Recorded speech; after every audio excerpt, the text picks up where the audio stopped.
Hello મિત્રો, આજના વિડીયોની અંદર આપણે છાશને ટ્રાય કરવાનો છે કે છાશ કેવી લાગે છે ને આજે છાશ લઈને આવી ગયા છે ને અહીંયા તમે જોઈ શકો છો પંચામૃતની કંપનીની છાશ છે અને પૈસાની વાત કરીએ તો સૌથી પહેલાં 7 રૂપિયાની છાશ તો ઠંડી છે, અત્યારે ફ્રીજમાં મૂકેલી છે તો આપણે એનો ટેસ્ટ કરવાનો છે। તો ટેસ્ટ કરવા માટે આપણે અહીંયા આવી ગયા છે। તો સૌથી પહેલાં હું તમને પેકિંગ બતાવું। જુઓ મિત્રો, અહીંયા તમે જોઈ શકો છો પંચામૃત કંપનીની આપણે અહીંયા છાશ લઈને આવી ગયા છે અને આ પેકિંગ કેટલું સરસ મજાનું બનાવેલું છે અને પૈસાની વાત કરીએ તો 7 રૂપિયાની અંદર આ છાશ મળે છે। તો સૌથી પહેલા તમે જોઈ શકો છો અહીંયા વાંચી પણ શકી છો અને અંદર શું મિક્સ કરેલું આવે। જુઓ મિત્રો, તમે જોઈ શકો છો આ છાશના અંદર જે પણ વસ્તુ છાશમાં મિક્સ કરવામાં આવી છે તો તે અહીંયા લખી દીધું છે કે આ વસ્તુ આટલા ગ્રામ અને આટલા ફેટ વાળું છે।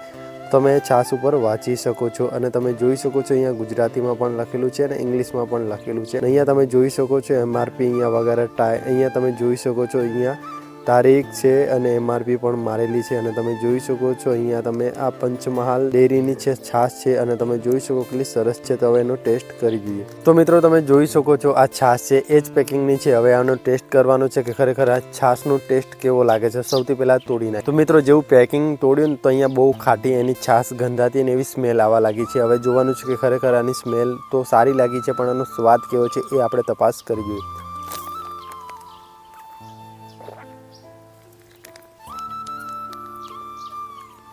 તો મિત્રો, છાશમાં જે સ્વાદની વાત કરીએ તો મને એટલો બધો કંઈ ખાસ સ્વાદ નહીં લાગ્યો અને આપણે ઘરે જે છાશ પીવે છે એનો સ્વાદ ને આનો સ્વાદમાં ઘણો ફરક પડે છે। તો ઘરેવાળી જે છાશ છે ને એકદમ ખાટી હોય છે અને બહુ સારો સ્વાદ હોય છે, ત્યારે આનો છાશનો સ્વાદ થોડો મને અજીબ લાગ્યો છે। અને તમને કેવો લાગ્યો હોય, તમે પીધો હોય તો કોમેન્ટ બોક્સમાંથી જરૂરથી જણાવજો। ફરી એકવાર આપણે ટ્રાય કરી દઈએ। તો મિત્રો, તમને કહી દઉં કે આ છાશનો સ્વાદ મને થોડો અજીબ લાગ્યો છે। આપણે બીજી કંપનીની અંદર પણ છાશનો ટ્રાય કરવાનો છે, તો એ બીજી કંપનીની અંદર છાશ લાવીને એનો ટ્રાય કરવાનો છે। તો અહીંયા પંચામૃત કંપનીની છાશ લાવે તો બીજી છાશ લાવશું, એનો સ્વાદ કેવો છે એકવાર ટ્રાય કરી જોઈએ। અને આ ઘણા દિવસથી પેકિંગ હોય છે તો તેના માટે થોડો સ્વાદ પણ ચેન્જ થાય છે। અને તમને બધાને મારો વિડીયો પસંદ આવે તો વિડીયોને લાઇક એન્ડ ચેનલને સબસ્ક્રાઇબ કરીને જરૂરથી જવાનું। અને નવા વિડીયોમાં મળીએ, ત્યાં સુધી તમને બધાને જય શ્રી કૃષ્ણ, જય દ્વારકાધીશ।